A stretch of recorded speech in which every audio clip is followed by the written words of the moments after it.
Hello friends, तर स्वागत आहे आपलं या यूट्यूब चॅनलवरती. मित्रांनो, चॅनलवर नवीन असाल तर चॅनलला नक्की सबस्क्राईब करा व अशाच नवनवीन अपडेट्स पाहत राहा. तर आता इकडे दामिनी व इरा त्यांचे खूपच रडू हाल झालेले असतात, कारण धैर्य काही बरा होत नसतो आणि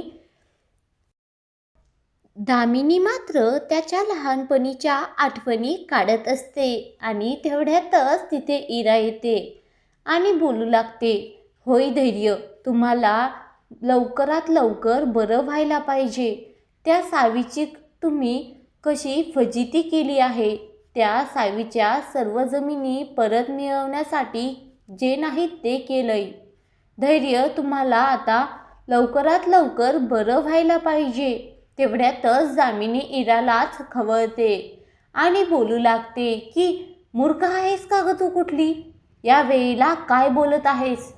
त्या पुरीचं, त्या सावीचं माझ्या व धैर्याच्या तोंडासमोर नावही काढू नकोस, असं दामिनी खडसावून इराला सांगत असते. तेवढ्यातच तिथे डॉक्टर येतात आणि सांगतात की आम्हाला ना पेशंटचं चेकअप करायचं आहे आणि त्यांना आरामाची गरज आहे. असं कोणीही त्यांच्यापाशी बसू नये, त्यांना आराम करण्याची गरज आहे.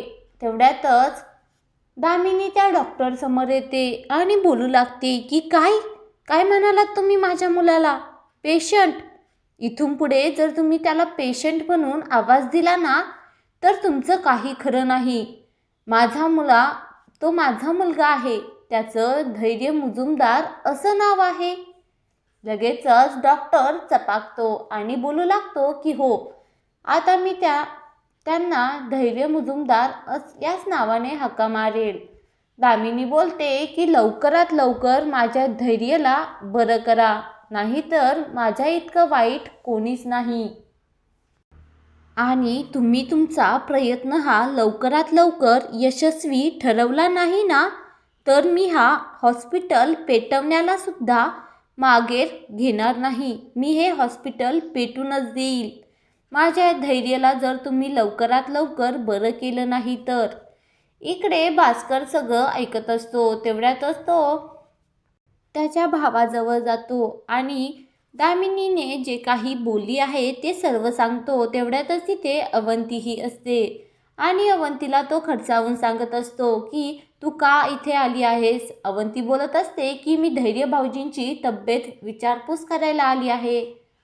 तर तो बोलतो की हा, मला माहिती आहे, तू त्या पुरीचं ऐकून इथे आली आहेस. निघ इथून, पटकन निघून जा. तेवढ्यातच अवंती घाबरते आणि तिथून निघून जाते.